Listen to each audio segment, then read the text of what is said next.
بونسوار. النهارده هنتكلم عن البرينون غولاتيف دون. بيكون قبله بريبوزيسيون دون حرف جر دو. دونك هو بيعوض لي اسم شخص او شيء بشرط ان يكون قبله حرف الجر دو. وهنشوف ازاي والحالات اللي عندنا وازاي بحوله وازاي بربط لي الدو فراز. دونك هنبتدي مع لي زيكزامبل.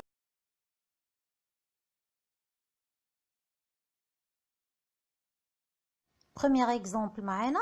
Ils ont acheté l'album de cette chanteuse. Il apprécie la voix de cette chanteuse. Donc هنا عندي دو فراز. طبعا الكلمة المتكررة عندي هي cette chanteuse اللي هذه المغنية. qu'est-ce que je fais؟ احنا طبعا عايزين نشيل التكرار ونربط الجملتين. دونك هنربط بدون.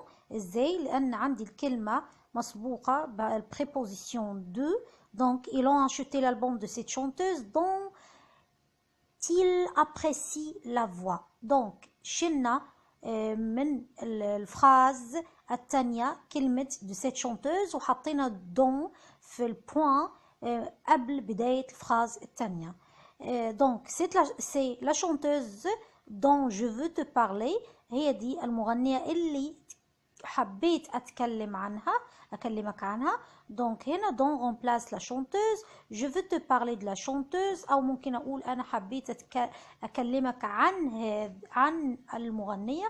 donc زي ما انتوا لاحظتوا هنا دايما في عندي preposition de سابقة للكلمة اللي عوضت لي بيها prénom relatif dont. ده شرط أساسي إني عشان ما تلخبطش ما بين que ودون، لان طبعا عارفين كو انها بتكون سابقه فراز كامله كسوجي وفيرب عكس كي. فدونك عشان ما تتلخبطوش هنيجي ناخد باقي اكزامبل.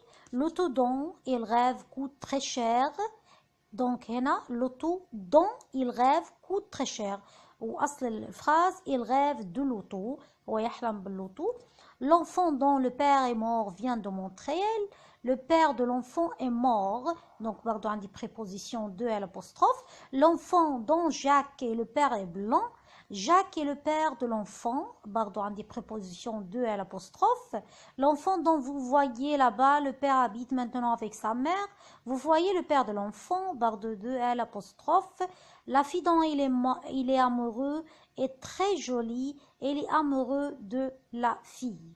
دونك برضو عندي دو لا بروبوزيسيون للفيمينا. فدونك زي ما انتم شايفين في الاكزامبل اللي معانا هي شرط اساسي يكون في حرف بريبوزيسيون دو. دونك ممكن يكون دو الابوستروف او دو لا زي ما شفنا في باقي الاكزامبل. فاضل عندنا حاجه مهمه جدا وهي الافعال اللي بتيجي مع البريبوزيسيون de وهي parler de, bénéficier de, disposer de, rêver de, se souvenir de, se service se servir de, s'occuper de, se rappeler de, avoir besoin de, avoir peur de, avoir envie de, dire à quelqu'un de, s'excuser de, demander à quelqu'un de. donc هي دي الأفعال اللي بتيجي معايا en général. وفي اكزامبل أخير معانا بيبين لنا الطريقة اللي بستخدمها. هي j'aime la façon dont elle chante. أنا بحب الطريقة اللي هي بتغني بيها. دونك هنا أنا بتكلم على المانيير طريقة الغناء. دونك أتمنى أنكم تستفدتوا معنا. على لقاء آخر. au revoir.